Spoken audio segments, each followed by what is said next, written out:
ஆண்டவரும் அருமை இரட்சகரும் மீட்பருமான கர்த்தராகிய இயேசு கிறிஸ்துவின் இனிய நாமத்தில் உங்களுக்கு வாழ்த்துக்கள் சொல்கிறேன்.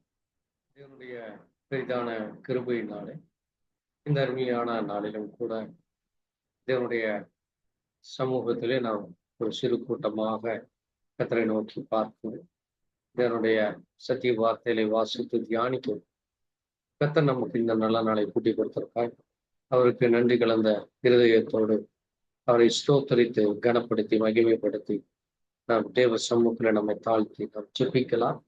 எங்களை நேசிக்கிற எங்கள் நல்ல ஆண்டவரே, கர்த்தராகிய இயேசு கிறிஸ்துவே, வானத்தையும் பூமியும் படைத்த சர்வ வல்லமையுள்ள தேவனே, அல்பாவும் ஒமேகாவும் ஆதியும் அந்தமுமானவரே, பரிசுத்தம் உள்ளவரே, பரிகாரியே, நித்திய ஜீவனை கொடுக்கிறவரே, எங்களுக்காய் உடைய ஜீவனையே கொடுத்தவரே உமக்கு நன்றி செலுத்துகிறோம். இந்த நல்ல நாளிலும் தேவனுடைய வார்த்தைகளை வாசித்து தியானி அதிலே சொல்லப்பட்ட மகிமையான மகத்துவமான காரியங்களை அறிந்து கொள்ள புரிந்து கொள்ள தேவ கிருபையை கொடுத்திருக்காங்க நன்றி செலுத்துகிறோம். வார்த்தையின் மூலமாய் பேசுகிற தேவனாய் உமக்கு நன்றி சொல்லி, நீர்தாமே வார்த்தையாய் இருக்கிறீர், நீர்தாமே வெளிப்பாட்டின் தேவனாய் இருக்கிறீர், நீர்தாமே எங்களோடு கூட பேசும் தேவனாய் எங்களை ஆண்டவரே கர்த்தாவே உடைய சன்னிதானத்திலே கொண்டு வர எங்களுக்காக நீர் இந்த பூமியில மனிதனாய் வந்து எங்களுடைய அக்கிரமங்கள் பாவங்களை எங்களை சுத்திகரித்து நீர் என்றைக்கும் ஜீவாப்பமாய் ஜீவ தண்ணீராய் எங்களுக்கு ஆண்டவரே நீர் போஜனத்தை கொடுக்கிற தேவனாய் ஆண்டவரே நல்ல ஆகாரத்தை நல்ல ஆண்டவரே பலனை கொடுக்கிற மட்டும் நன்றி சொல்லி இந்த நேரத்திலும் வார்த்தையின் மூலமா எங்களோடு கூட பேச வேண்டும். இயேசு கிறிஸ்துவின் பரிசுத்த நாமம்.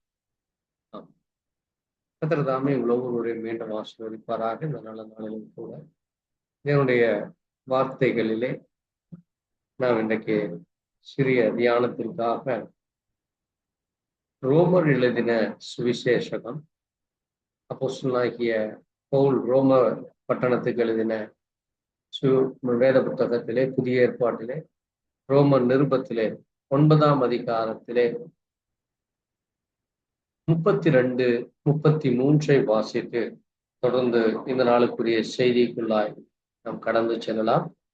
30 நான் வாசிக்கிறேன். இப்படி இருக்க நாம் என்ன சொல்லுவோம்? நீதியை தேடாத புறஜாதியர் நீதி அடைந்தார்கள், அது விசுவாசத்தினாலே ஆகும் நீதியே. நியாயப்பிரமாணத்தை தேடின இஸ்ரவேலரோ நீதி பிரமாணத்தை அடையவில்லை.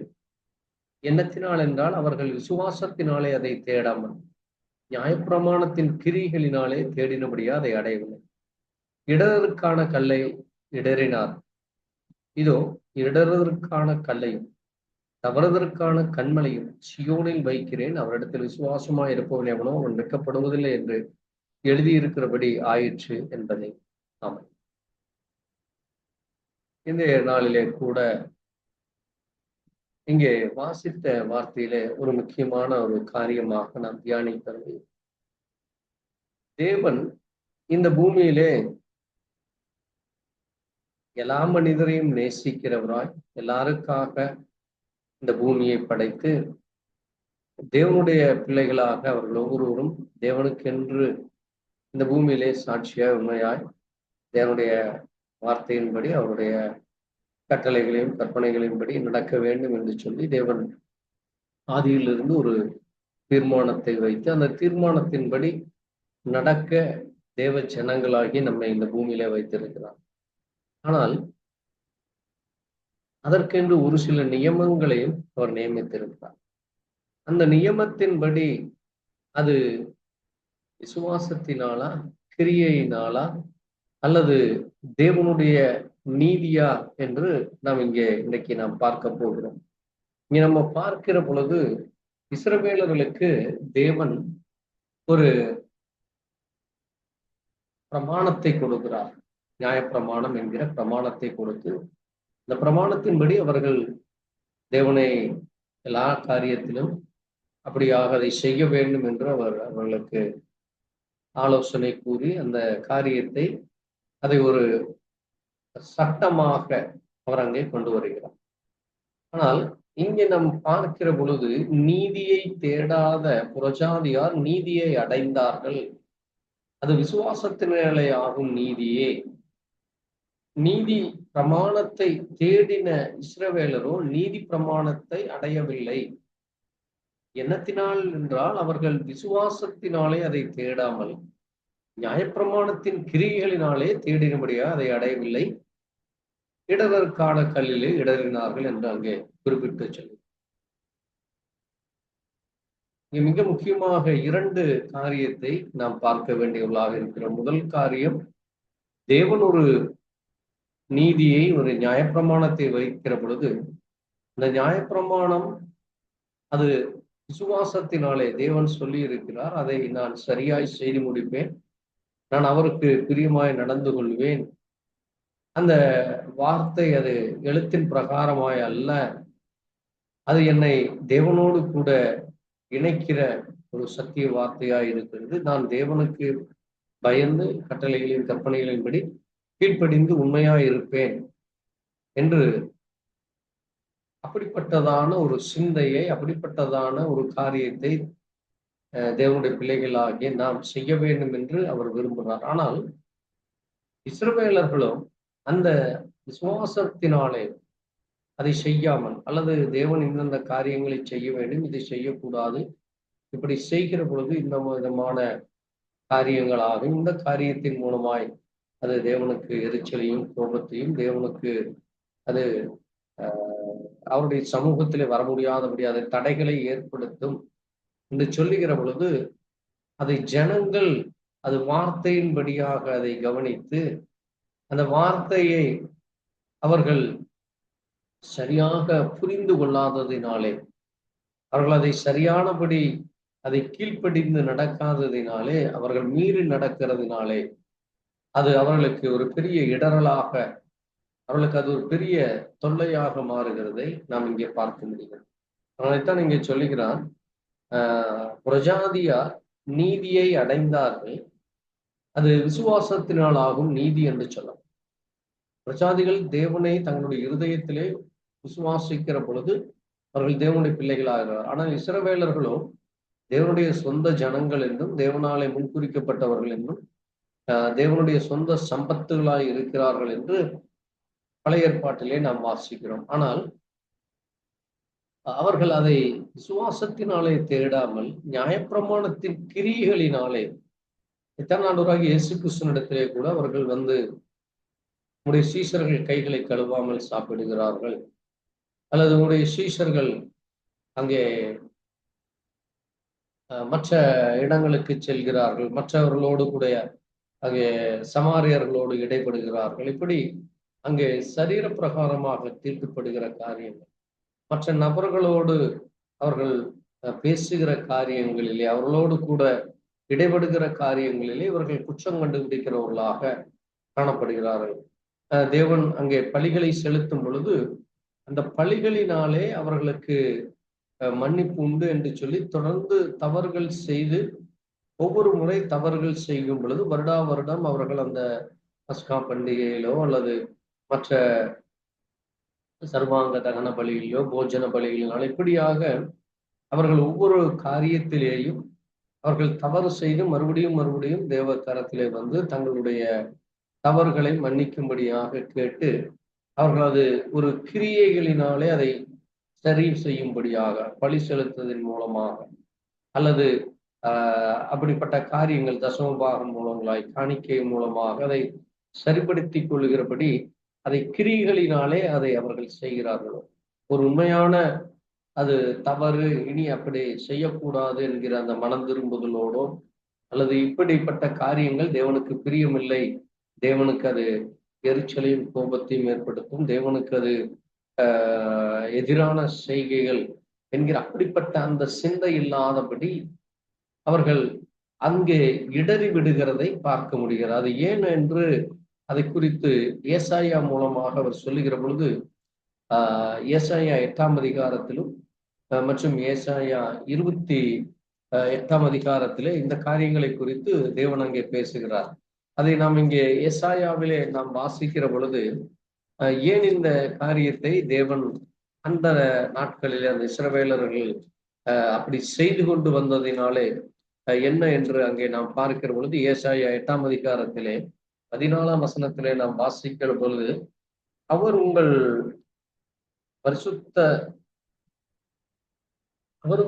பரிசுத்த ஸ்தலமாய் இருப்பார். ஆகிலும் இஸ்ரவேலின் 2 கோத்திரத்துக்கும் தடுக்கலின் கல்லும் இடறலின் கண்மலையும் எருசலேமின் குடிகளுக்கு சுருக்கமும் கண்ணியுமாய் இருப்பார் என்று அங்கே சொல்லப்பட்டிருக்கிறதை நம்ம அங்கே பார்க்க முடியாது.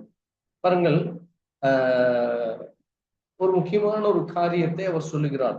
சேனைகளின் கர்த்தரையே பரிசுத்தம் பண்ணுங்கள், அவரே உங்களுக்கு அச்சமாய் இருப்பாராக, அவரே உங்களுக்கு பயமும் இருப்பாராக என்று அங்கே சொல்லப்படுகிறது. பாருங்கள், அப்போ தேவனுடைய பிள்ளைகள் அவர் எப்படி பரிசுத்தமாய் இருப்பாரோ அதே போல நீங்களும் பரிசுத்தமாய் உங்களை சரீரத்திலோ அல்லது ஆவியாத்துமாவிலோ உங்களை தீட்டுப்படுத்தி கொள்ளக்கூடாது. அவர் உங்களுக்கு ஒரு பரிசுத்தம் உள்ள ஸ்தலமாக இருக்கிறார். அந்த தேவாலயத்திலே செல்லுகிற பொழுது அந்த ஆலயம் அல்ல, அதிலே வாசமாய் இருக்கிற தேவன் பரிசுத்தமாய் இருப்பது போல நீங்கள் வெறுமென ஆலயத்திற்குள்ளாய் பரிசுத்தமோடு செல்லுகிறது மட்டுமல்ல, அங்கே உங்களுடைய காரியங்களும் உங்களுடைய செய்கைகளும் பரிசுத்தமாக இருக்க வேண்டும் என்று சொல்லுகிறார். ஆகவேதான் பாருங்க, அவர் உங்களுக்கு ஒரு பரிசுத்த ஸ்தலமாய் இருக்கிறார். இடரெழுதலின் கண்மலையும் எருசலேமின் குடிகளுக்கு சுருக்கும் கண்ணியுமாய் இருக்கும் என்று அங்கே சொல்லுகிறார். அவர்கள் செய்கிற காரியங்கள் அவர்களை அது இடரல் அடைய செய்கிறது. தேவனுக்கு முன்பாக அவர்களுடைய காரியங்கள் அவர்களை எப்படி ஒரு குருடன் இருளிலே தடுமாறி கீழே விழுகிறானோ அதை போல் அவர்கள் இடறி விழுகிறார்கள் அவருடைய காரியங்களினாலே. அங்கே வேத வார்த்தையை அதனுடைய உண்மையான மகிமையான காரியங்களை புரிந்து கொள்ளாதபடி தங்கள் கண்கள் குருடாக்கப்பட்டவர்களாக இருளிலே நடக்கிற ஜனங்களைப் போல அவர்கள் நடந்து கொள்கிறார்கள். ஆகவேதான் இங்கே ஏசாயா 28 கூட நாம் வாசிக்கிற பொழுது அங்கே ஒரு காரியத்தை குறித்து அவர் சொல்லுகிறார். 28 16ஆம் வசனத்திலே அவர் சொல்லுகிற பொழுது, ஆகையால் கர்த்தராகிய ஆண்டவர் உரைக்கிறது, இதோ அஸ்திபாரமான ஒரு கல்லை நான் சியோனிலே வைக்கிறேன், அது பரீட்சிக்கப்பட்டதும் விலையேற பெற்றதும் திட அஸ்திபாரம் உள்ளதுமான மூளைக்கல்லாய் இருக்கும், விசுவாசிக்கிறவன் பதறான் என்று அங்கே சொல்லுகிறார். அவர்கள் தேவன் ஒரு கல்லை அங்கே சியோனிலே வைக்கிறேன், அது பரீட்சிக்கப்பட்டதாக, அது மட்டுமல்ல அது அங்கே தேவனுக்கு அது விலையேற பெற்றதுமாக இருக்கிறது. அது ஒரு மிக முக்கியமான ஒரு காரியத்தை அங்கே இணைத்து பேசுகிறதா இருக்கு. அது தேவனை குறித்தும் தேவனுடைய வருகையை குறித்தும் அவர் ஒரு பரீட்சைக்கப்பட வேண்டியவராக இருக்கிறார். அவர் ஒரு சோதிக்கப்பட வேண்டியவராக இருக்கிறார். அது மட்டுமல்ல, அவர் ஒரு மூளைக்கல்லாய் இருக்கிறார். அந்த மூளைக்கல்லை விசுவாசிக்கிறவன் பதறான் என்று சொல்லி இங்கே சொல்லப்பட்டிருக்கு. அதுதான் இங்கே ரோமர் 10ஆம் அதிகாரத்திலே கூட நாம் வாசிக்கிற பொழுது ரோமர் 10:11 அவர் சொல்லுகிறார், அவரை விசுவாசிக்கிறவன் எவனோ அவன் வெட்கப்படுவதில்லை என்று சொல்லப்பட்டிருக்கிறதே என்று. அதை குறித்து பேதுருவும் தன்னுடைய நிருபங்களிலே அவர் அதை குறித்து பேசுகிறார். ஆக தேவன் அவரை விசுவாசிக்கிறவன் பதறாதபடி, அவன் எந்த ஒரு காரியத்திலும் தடுமாறாதபடி அல்லது எந்த காரியத்திலாவது தன்னை அங்கே தேவ சமூகத்திலே வந்து நிற்க தகுதி இல்லாதபடி தீட்டுப்படுத்தியோ அல்லது தேவ சமூகத்திலே வர முடியாதபடி அவனை அது முடக்கி போடுகிறதாக இல்லாதபடி அவன் ஒரு உண்மையான உத்தமமான பரிசுத்த சிந்தையோடு வரும்படியாக அவனை தகுதிப்படுத்தவே தேவன் அந்த பிள்ளைகளுக்கு என்று ஒரு சரியான காரியத்தை, ஆலோசனைகளை சட்டத்தின் மூலமாக கொடுத்திருக்கிறார். ஆனால் இந்த ஜனங்கள் அதை புரிந்து கொள்ளாமல் அங்கே தவறி விழுகிறதும் இடறி விழுகிறதுமான காரியங்களை பார்க்கிறோம். இன்றைக்கு சரி, அது இஸ்ரவேலர்களுக்கு மட்டுமா? இன்றைக்கு பிரஜாதிகளாகிய நாம் அப்படிப்பட்ட காரியங்களிலே நாம் இடறுகிறோமா இல்லையா என்று வேதத்திலே சில காரியங்களை குறித்து அப்போஸ்தலனாகிய பவுலும் மற்ற தேவ மனுஷர்களும் வேதத்திலே சொல்லுகிற காரியங்களை நாம் நம்முடைய ஜீவியத்தோடு பொருத்தி பார்க்க வேண்டியவர்களாக இருக்கிறோம். ஏனென்றால் அங்கே பேதுரு சொல்லுகிற பொழுது 1 பேதுரு 2ஆம் அதிகாரம் 8ஆம் வசனத்திலே பேதுரு ஒரு காரியத்தை குறித்து பேசுகிறார். 1 பேதுரு 2ஆம் அதிகாரம் 8ஆம் வசனத்திலே அவர் ஒரு முக்கியமான ஒரு காரியத்தை குறித்து பேசுகிறார். பாருங்கள், ஆகையால் விசுவாசிக்கிற உங்களுக்கு விலையேற பெற்றது கீழ்ப்படியாமையிலா இருக்கிறவர்களுக்கோ, வீட்டை கட்டுகிறவர்கள் தள்ளப்பட்ட பிரதான மூலக்கல்லாகிய அந்த கல் இடறதற்கேதுவான கல்லும் விழுவதற்கேதுவான கன்மலையும் ஆயிற்று. அவர்கள் திருவசனத்திற்கு கீழ்ப்படியாதவர்களாயிருந்து இடறுகிறார்கள், அதற்கென்றே நியமிக்கப்பட்டவர்களாயும் இருக்கிறார்கள் என்று சொல்லப்பட்டிருக்கு. இது அன்றைக்கு இருந்த இஸ்ரவேல் ஜனங்களை குறித்து அங்கே சொல்லுகிறார். பாருங்கள், அவர்கள் திருவசனத்திற்கு கீழ்ப்படியாதவர்களாயிருந்து இடறுகிறார்கள் என்று அங்கே சொல்லப்படும். அப்படியானால் நாம் இன்றைக்கு திருவசனத்திற்கு எல்லா காரியங்களுக்கும் கீழ்ப்பட்டு இருக்கிறோமா? அல்லது நாமும் இன்றைக்கு பழைய ஏற்பாட்டிலே இஸ்ரவேலர்கள் அவர்கள் தவறி விழுந்தார்கள், இடறி போனார்கள், அல்லது தேவன் அவர்களை கைவிட்டு விட்டார், தேவன் அவர்களோடு கூட அங்கே இன்றைக்கு இல்லை, பிரஜாதியாகி நம்ம இடத்துல இருக்கிறோம் என்று நாம் பெருமை பாராட்டிக் கொள்கிறோம். ஆனால் தேவன் எல்லா காலத்திலும் எல்லா ஜனங்களையும் தன்னுடைய வார்த்தையின் மூலமாகத்தான் அவர் நியாயந்திருக்கிறார். ஆகவே அன்றைக்கு இஸ்ரவேலர்கள் திருவசனத்திற்கு கீழ்ப்படியாதவர்களாய் இடறினார்கள் என்றால், நாம் இன்றைக்கு கீழ்ப்படுகிறோமா அல்லது அந்த வசனத்திற்கு கீழ்ப்படியாமல் இடறிக் கொண்டிருக்கிறோமா என்று மிக கவனமாக நம்மை நாமே அறிந்து கொள்ள வேண்டிய காலத்திலே நாம் இருக்கிறோம். ஆகவேதான் பாருங்கள், அங்கே தொடர்ந்து 1 பேதுரு 2:12 வசனத்திலே அவர் பிரஜாதிகளாகி நம்மை குறித்து சொல்லுகிறது, பிரஜாதிகள் உங்களை அக்கிரமக்காரர் என்று விரோதமாய் பேசும் விஷயத்தில் அவர்கள் உங்கள் நற்கிரியைகளை கண்டு அவற்றின் நிமித்தம் சந்திப்பின் நாளிலே தேவனை மகிமைப்படுத்தும்படி நீங்கள் அவர்களுக்குள்ளே நல் நடக்கை உள்ளவர்களாய் நடந்து கொள்ளுங்கள் என்று உங்களுக்கு புத்தி சொல்லுகிறேன் என்று இங்கே பேதுரு சொல்லுகிறார். அவர்கள் அப்பொழுது இங்கே பிரஜாதிகள் இன்றைக்கு அநேக அக்கிரமமான காரியங்கள், அநியாயமான காரியங்கள், மீறுதலான காரியங்கள், அது மட்டுமல்ல தேவனுடைய வசனத்திற்கு கீழ்ப்படியாதவர்களாயும் இடறுகிறவர்களாயும் துரோகிகளாயும் பாவிகளாயும், அது மட்டுமல்ல தேவ சமூகத்திலே வந்து நிற்க தகுதி இல்லாதவருமாக இருக்கிறார்கள். ஆனால் தேவனை அறிந்திருக்கிறேன், தேவனோடு கூட நான் பேசுகிறேன், தேவன் எனக்கு பாவம் மன்னிப்பை கொடுத்தார், எனக்கு நன்மைகளை கொடுக்கிறார், என்னை வழி நடத்துகிறார், எனக்கு அவர் எல்லா விதமான ஆசீர்வாதங்களை தருகிறார் என்று சொல்லுகிற நம் ஒவ்வொருவரும் நம்முடைய நற்கிரியைகளை பிரஜாதிகள் கண்டு அவற்றின் நிமித்தம் அங்கே அவர்கள் ஒரு நாள் நிச்சயமாய் தேவ சமூகத்திலே நியாய தீர்ப்புக்கென்று வந்து நிற்க வேண்டியிருக்கும். அந்த சந்திப்பின் நாளிலே அவர்கள் நம்மை தேவ சமூகத்திலே தேவ நாமத்தை மகிமைப்படுத்தும்படி நம்முடைய ஜீவியமானது அவர்களுக்கு முன்பாக ஒரு நல் நடக்கை உள்ளவர்களாக இருக்க வேண்டும். அப்படி நீங்கள் நடந்து கொள்ளுங்கள். எப்பொழுது நீங்கள் மனம் திரும்பினீர்களோ அப்பொழுது இருந்தே அப்படி நீங்கள் நடந்து கொள்ளுங்கள் என்று இங்கே அப்போஸ்தலனாகிய பேதுரு நமக்கு புத்தியுள் சொல்லுகிறேன் என்று சொல்லுகிறார். ஆகவேதான் அங்கே இன்னும் ஒரு காரியத்தை குறித்து அப்போஸ்தலனாகிய பேதுரு சொல்லுகிற பொழுது ஒரு முக்கியமான ஒரு காரியத்தை நாம் இங்கே கவனிக்கிறோம். பிலிப்பு எழுதின நிருபத்திலே, பிலிப்பியர் 1 வசனத்திலே அவர் சொல்லுகிற ஒரு முக்கியமான ஒரு காரியத்தை நாம் இங்கே கவனிக்கிறோம். பிலிப்பியர் 1:11 நீங்கள் கிறிஸ்துவின் நாளுக்கென்று துப்புரவானவர்களும் இடரலற்றவர்களாய் இருக்கவும் வேண்டுகிறேன் என்று இங்கே ஒரு முக்கியமான ஒரு ரிக்வெஸ்ட் வைக்கிறார். வேண்டுதலை அவர் வைக்கிறதை நாம் இங்கே கவனிக்க முடியும். எப்படிப்பட்டவர்களாக இருக்க வேண்டுமாமா? கிறிஸ்துவின் நாளுக்கென்று. இயேசு கிறிஸ்துவானவர் இந்த பூமிக்கு அவர் விரைவிலே வந்து தன்னுடைய 1000 வருடம் அரசாட்சியை துவங்க போகிறார். ஆகவே அப்படிப்பட்ட அந்த கிறிஸ்துவின் நாளிலே நாம் துப்புரவானவர்களும் இடரலற்றவர்களாக இருக்க வேண்டும் என்று நமக்கு அவர் நம்மை வேண்டிக் கொள்கிறார் என்று சொல்லி, நீங்கள் அப்படி இருக்க வேண்டும், ஐ ரிக்வெஸ்ட் யூ என்று அவர் அங்கே சொல்லுகிறார். எப்படிப்பட்டவர்களாக இருக்க வேண்டுமாமா? துப்புரவானவர்கள்.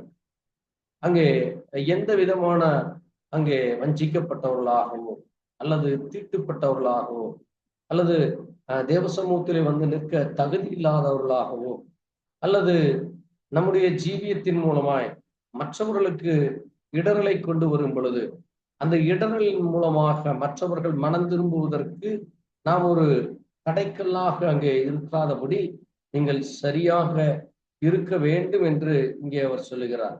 அதனால்தான் அங்கே அவர் தொடர்ந்து சொல்லும் பொழுது ஒரு முக்கியமான ஒரு காரியத்தை அவர் சொல்லுகிறார். உங்களில் நற்கிரிகளை தொடங்கினவர் அதை கிறிஸ்து இயேசுவின் நாள் பரியந்தம் முடிவு பெரிய நடத்துவார் என்று நம்பி நான் உங்களை நினைக்கிற பொழுதெல்லாம் தேவனை ஸ்தோத்திரிக்கிறேன் என்று சொல்லுங்க. அப்ப தேவன் எப்பொழுது நாம் தேவனை ஏற்றுக்கொண்டு எப்பொழுது நாம் மனம் திரும்பினோமோ புறஜாதி வழிபாடுகள் இருந்து புறஜாதிகளுடைய எல்லா விதமான உலக காரியங்களில் இருந்து உலகத்திலே காணப்படுகிற தேவனுக்கு பிரியமில்லாத காரியங்களில் இருந்து எப்பொழுது நாம் மனம் திரும்பினோமோ அந்த நாளிலிருந்து நமக்குள்ளாக தேவனுடைய ஆவியின் வல்லமை, தேவனுடைய வழிநடத்தல், தேவனுடைய வார்த்தை என்னும்னாலே போதிக்கப்பட்டவர்களாக அந்த நற்கிரியைகள் நம்மிலே காணப்பட வேண்டும்.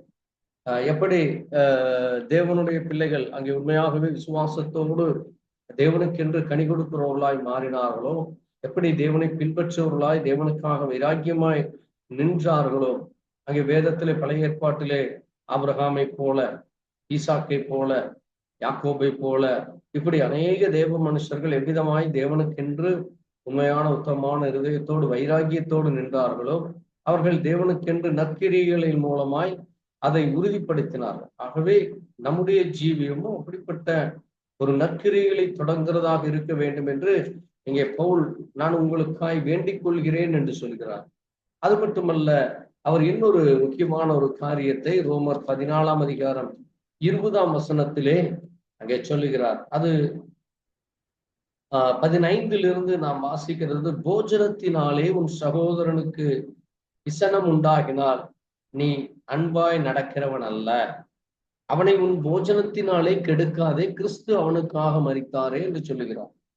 இன்னைக்கு அநேகர் நான் உபவாசம் இருக்கிறேன், அல்லது நான் இந்த காரியத்தை தேவனுக்காக நான் இதை புசிப்பதில்லை, அல்லது இந்த காரியத்திலே நான் குடிப்பதில்லை, அல்லது புகைப்பிடிப்பதில்லை, அல்லது நான் அங்கே மற்ற விதமான தேவனுக்கு பிரியமில்லாத காரியங்களை செய்வதில்லை என்று சொல்லி அங்கே எப்படி அந்த மாம்ச கிரியைகளை நாம் விட்டு விடுகிறோமோ அந்த கிரியைகளை நாம் அது அன்பினாலே நாம் விட்டுவிட வேண்டியவர்களாக இருக்கிறோம். அதை நாம் அன்பாய் நாம் நடக்கும் பொழுது இவையெல்லாம் நம்மை விட்டு போய் விடுகிறது. அன்பு என்றால் நாம் தேவனுக்காக உண்மையாக இருக்கும் பொழுது தேவன் நமக்கு இந்த நல்ல சிந்தனைகளை கொடுத்து அந்த பொல்லாத தேவனுக்கு பிரியமில்லாத காரியங்கள் நம்முடைய சிந்தையிலிருந்து அவர் எடுத்து போடுகிறார். ஆனால் மற்றவர்களை கண்டு நாம் மறுபடியும் அதே காரியங்களை செய்கிற பொழுது மற்றவர்களுக்கு அது இடையூறாக அது இடரலாக மாறிவிடுகிறது. அதனால் நம்முடைய இந்த கிரியைகளால் அந்த போஜனத்தினாலே மற்றவர்களுக்கு அது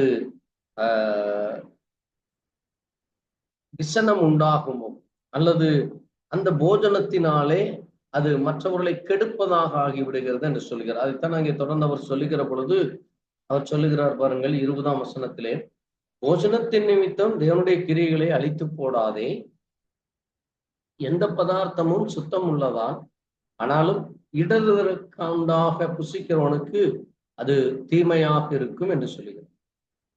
இன்றைக்கு அநேகர் அங்கே போஜனத்தி காரியங்களிலே, போஜனம் என்பது அது மாம்ச பிரகாரமாக இருக்கிறது, ஆவிக்குரிய காரியமாக இருக்கிறது. ஆவிக்குரிய காரியத்திலே பார்க்கும் பொழுது தேவனுடைய வார்த்தைக்கு புறம்பான ஒன்றை நாம் கூட்டுவதும் அல்லது தேவனுக்கு எதிரடையாக செய்கிற செய்கைகள் மூலமாக, சிந்தனைகள் மூலமாக, வழிகள் மூலமாக நாம் செய்கிற காரியங்கள் அது தேவனுக்கு எதிரடையாக அல்லது தேவனுக்கு விரோதமான செய்கையாக இருக்கிறது.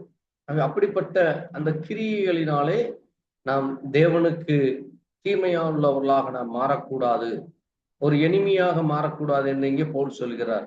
ஆகவேதான் அவர் சொல்லும் பொழுது 22ஆம் வசனத்தில், உனக்கு விசுவாசம் இருந்தால் உனக்கும் தேவனுக்கு மட்டும் இருக்கும், நல்லதென்று நிச்சயித்த காரியத்திலே தன்னை குற்றவாளி ஆகாதவன் பாக்கியவான் என்று சொல்கிறார்.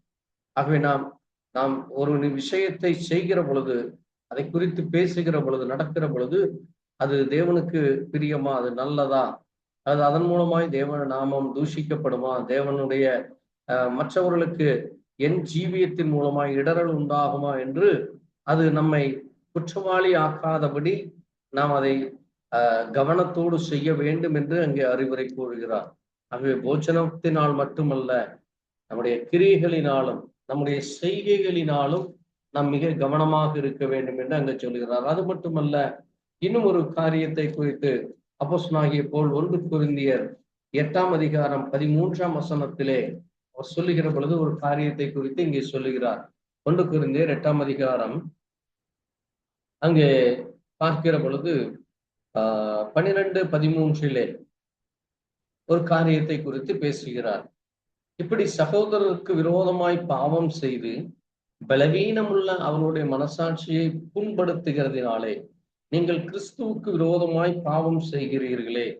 ஆதலால் போஜனம் என் சகோதரனுக்கு இடர் உண்டாகினால் நான் என் சகோதரனுக்கு இடர் உண்டாகாதபடி என்றைக்கும் மாம்சம் புசியாதிருப்பேன் என்று அங்கே அவர் சொல்லுகிறார். இது நாம் உலக பிரகாரமாக பார்க்கிற பொழுது ஒரு அசைவ பிரியராக இன்னைக்கு ஒரு சிலர் பார்த்தார்கள், அது மிகவும் எந்த நேரமும் அசைவத்தின் மேலே மிக பிரியமாக இருப்பார்கள். ஒரு சிலருக்கு அது ஒரு இடரலாக அல்லது அந்த காரியங்கள் அவர்களுக்கு பிடிக்காத காரியங்களாக இருக்கலாம். அந்த சகோதரனுக்கு முன்பாக அல்லது அவர்களுக்கு அருகிலே நாம் அந்த காரியங்களை செய்கிற பொழுது அதன் மூலமாக அந்த சகோதரனுக்கு விரோதமாய் நாம் பாவம் செய்கிறோம். அது மட்டுமல்ல, அங்கே ஒரு முக்கியமான ஒரு காரியத்தை சொல்லுகிற பொழுது அந்த பலவீனம் உள்ள அவர்களுடைய மனசாட்சி புண்படுகிறது என்று சொல்லுகிறார். அவர்கள் விசுவாசத்திலே பலன் உள்ளவர்கள் அல்ல, அவர்கள் ஒரு சிறு குழந்தையை போல ஒரு பலவீனம் உள்ளவர்களாக இருக்கிறார்கள். ஒரு நோயாளியைப் போல பலவீனம் உள்ளவர்களாக இருக்கிறார்கள்.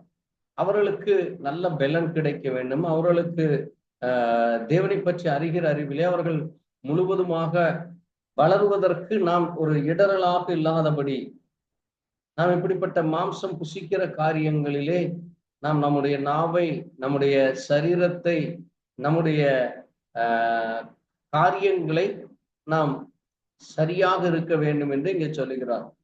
பாருங்கள், இடரல் என்பது வெறுமென ஒரு சிறு காரியம் அல்ல, அது ஒரு மிகப்பெரிய, அது ஒவ்வொரு மனிதனுடைய கிரியைகளிலே அது மிக கவனமாக இருக்க வேண்டியதாக இருக்கிறது.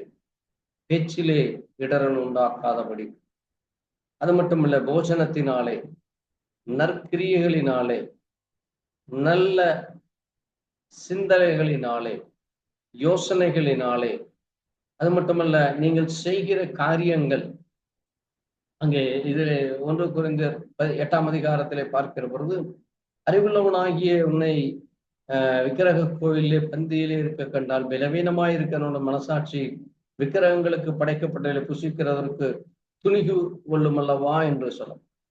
இன்னைக்கு அநேகர் இப்படிப்பட்ட காரியங்களிலே தங்களுக்கு அருகில் இருக்கிற நண்பர்கள் மற்றவர்களுக்கு பிரியமாக அங்கே தேவன் விக்கிரக ஆராதனையை வெறுக்கிறார். ஆனாலும் மற்றவர்களை பிரியப்படுத்த அல்லது மற்றவர்களுடைய அங்கே வற்புறுத்தலினாலோ அல்லது மற்றவர்களை அந்த சூழ்நிலை என்னை அப்படி செய்ய வைத்தது என்று செய்கிற பொழுது அது மற்றவர்களுக்கு நம்முடைய செய்கைகள் மூலமாய் அது இடரலை உண்டாக்கும் என்று இங்கே சொல்லப்பட்டிருக்கு. ஆகவே பாருங்கள், அநேக காரியங்கள் அது இடரலுக்கு உண்டாக அது வழிவகுக்கிறதாக இருக்கிறது. ஆகவே அங்கே தேவன் சொல்லுகிற பொழுது நாம் இடரல் உண்டாகாதபடி, மற்றவர்களுக்கு இடரலை கொடுக்க நம்முடைய ஜீவியமானது அது ஒரு தடைக்கல்லாய் இல்லாதபடி நாம் எச்சரிக்கையாக இருக்க வேண்டும் என்று அங்கே நமக்கு புத்திமதிகளையும் ஆலோசனைகளையும் தேவதாசர்கள் சொல்லுகிறார்கள். இன்னும் ஒரு காரியத்தை நாம் பார்க்கிற பொழுது அங்கே நாம் கவனிக்க வேண்டிய ஒரு காரியம் 1 கொரிந்தியர் 10ஆம் அதிகாரம் 33ஆம் வசனத்திலே அப்போஸ்தலனாகிய பவுல் சொல்லுகிற ஒரு காரியத்தை நாம் இங்கே கவனிக்க முடிகிறது. பாருங்கள், 31 வாசிக்கிறேன். ஆகையால் நீங்கள் புசித்தாலும் குடித்தாலும் எதை செய்தாலும் எல்லாவற்றையும் தேவனுடைய மகிமைக்கென்று செய்யுங்கள். நான் என் சுய பிரயோஜனத்தை தேடாமல் அநேகருடைய பிரயோஜனத்தை தேடி அவர்கள் ரட்சிக்கப்படும்படி எவ்விதத்திலும் எல்லோருக்கும் பிரியமாய் நடக்கிறது போல நீங்களும் யூதருக்கும் கிரேக்கருக்கும் தேவனுடைய சபைக்கும் இடர்களற்றவராயிருங்கள் என்று அவர் சொல்லுகிறார். இங்கே கவனிக்க வேண்டிய ஒரு மிக முக்கியமான ஒரு காரியம், நாம் இடரலற்றவர்களாக இருக்க வேண்டும் என்று அவர் சொல்லுகிறார். நாம் மற்றவர்களுக்கு ஒரு இடரலை கொடுக்கிறதற்கு நாம் புசிக்கிறதிலோ அல்லது நாம் குடிக்கிறதிலோ அல்லது எதை செய்தாலும் எல்லாவற்றிலும் தேவனுடைய நாம மகிமைக்கென்று அதை நாம் செய்ய வேண்டும். அதுவே தேவனிடத்திலிருந்து நமக்கு கிடைக்கிற எல்லா ஆசீர்வாதங்களுக்கு அது ஒரு தடையில்லாதபடி கிடைக்கும். அல்லது நன்மைகளை அல்லது தேவனிடத்திலிருந்து வருகிற பரிபூரணத்தை நாம் மேன்மை அடைவதற்கு அல்லது நமக்கு ஒரு உன்னதமான ஸ்தானத்தை வைத்திருக்கிற அந்த உன்னதமான ஸ்தானத்திற்கு செல்வதற்கு அது ஒரு இடரலாக ஒரு தடைக்கல்லாக இல்லாதபடி நாம் கவனமாக செய்ய வேண்டும். இதை செய்யுங்கள் என்று அங்கே இப்படி நடக்கிறது போல நீங்களும் நடந்து கொள்ளுங்கள் என்று நமக்கு இங்கே ஒரு மிக முக்கியமான ஒரு ஆலோசனை 3 காரியங்களை சொல்லுகிறார். புசித்தலும் குடித்தலும் எதை செய்தாலும் என்று அங்கே சொல்லுகிறார். எந்த ஒரு காரியமானாலும் சரி, பேசுவதோ பார்ப்பதோ நடப்பதோ உட்காருவதோ அல்லது அங்கே செய்கிற காரியங்களோ அல்லது செய்த காரியங்களோ அல்லது செய்ய போகிற காரியங்களோ அல்லது செய்ய வேண்டிய காரியங்களிலோ அப்படி எதையும் எல்லாவற்றிலேயும் அது தேவ நாமம் மகிமைக்கென்று இருக்க வேண்டும். அப்படித்தான் அதை நீங்கள் செய்ய வேண்டும் என்று அவர் சொல்லுகிறார்.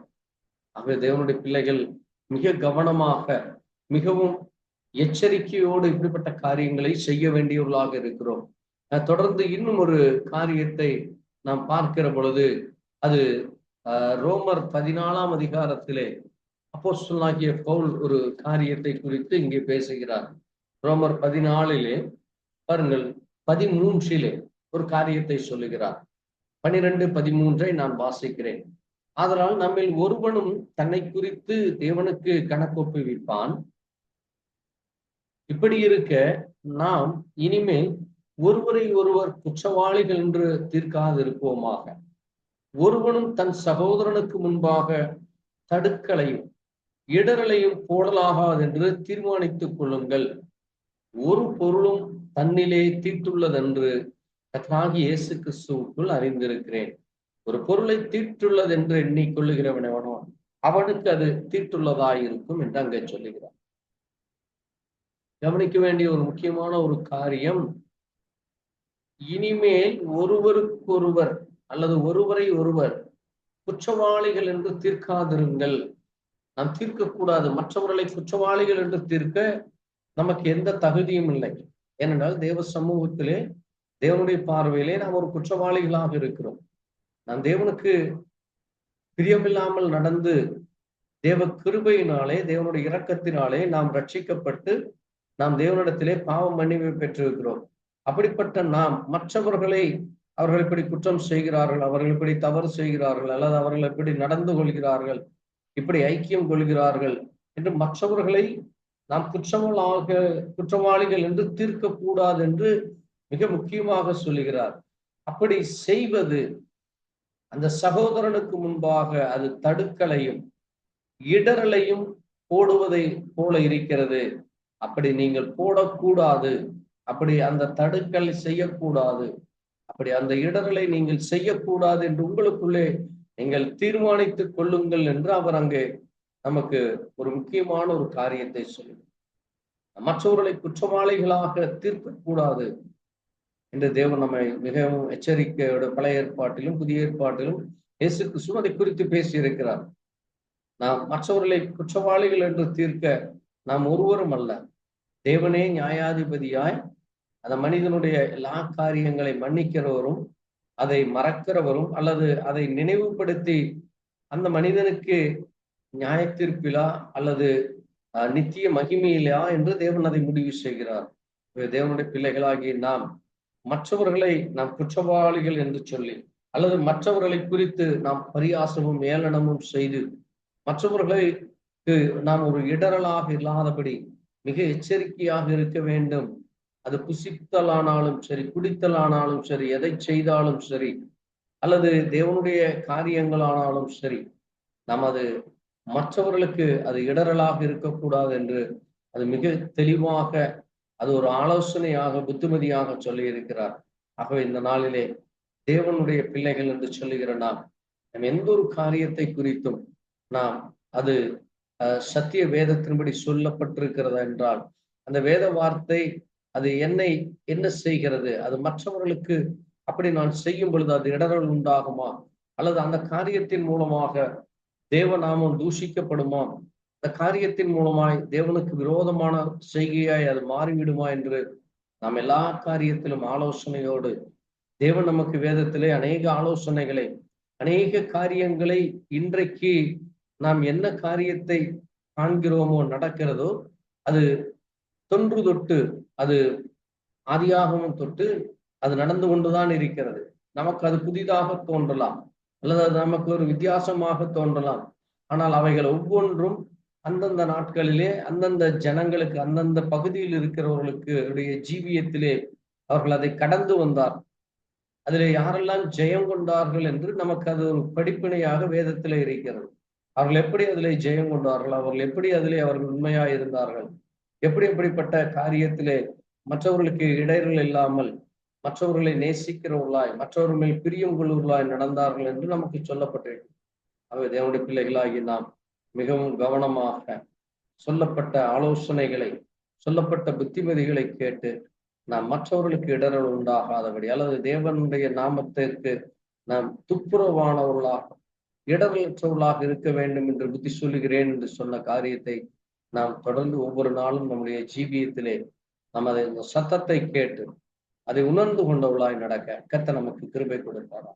நாம் ஜெபிக்கலாம். எங்களை நேசிக்கிற எங்கள் நல்ல ஆண்டவரே, வானத்தையும் பூமியும் படைத்த சர்வ வல்லமை உள்ள தேவனே, கர்த்தராகிய இயேசு கிறிஸ்துவே, அப்பா இந்த நேரத்திலே உடைய சத்திய வார்த்தையை வாசிக்கும் தியானி அதிலே சொல்லப்பட்ட மகத்தான மகிமையான காரியங்களை அறிந்து கொள்ள ஆண்டவரே இந்த பூமியிலே ஆண்டவரே நீர் ஒரு இடரலான கல்லை தடையிலான கல்லுகளை நீர் அங்கே சியோனிலே வைத்தேன் என்று சொன்னீர். ஆண்டவரே அது ஒரு மகிமையான காரியமாயிருக்கிறது. எங்களுடைய ஜீவியத்திலும் நாங்கள் அநேகருக்கு இடரல் இல்லாதபடி நாங்கள் எப்படியா இருக்க வேண்டும், என்ன செய்ய வேண்டும் என்று எங்களுக்கு நீர் ஆலோசனை சொல்லி இருக்கிறீர்கள். தேவ கிருபைதாலும் தேவ தயவினாலும் நாங்கள் தொடர்ந்து உங்களுக்கு பிரியமானதை செய்ய உடைய வார்த்தையின்படி துப்புரவானவர்களா இடரற்றவர்களாய் இருக்க எங்கள் மேல் இரக்கம் பாரா. தொடர்ந்து நம்முடைய கரத்தில் ஒப்புக் கொடுக்கிற இதை கேட்கிற ஒவ்வொரு தேவ ஜனங்களுடைய இருதயத்திலும் பேசி தேவ தயவு தேவ கிருபை தொடர்ந்து ஒவ்வொருவருக்கும் கொடுக்க வேண்டும். இயேசு கிறிஸ்துவினுடைய பரிசுத்த நாமம். ஆம். கர்த்தர் தாமே எங்களை ஒவ்வொருவரையும் ஆசீர்வதிப்பாராக. நம்முடைய ஆண்டவராகிய இயேசு கிறிஸ்துவின் கிருபையும் தேவனுடைய அன்பு உங்களோடு கொடுப்பதா. ஆமென். Praise the Lord. God bless you. Thank you Jesus. ஆமென். கர்த்தருக்கு ஸ்தோத்திரம் உண்டாகும். Praise the Lord. ஸ்தோத்திரமானது. ஸ்தோத்திரிக்கிறோம் ஸ்தோத்திரம் கர்த்தாவே. Praise the Lord.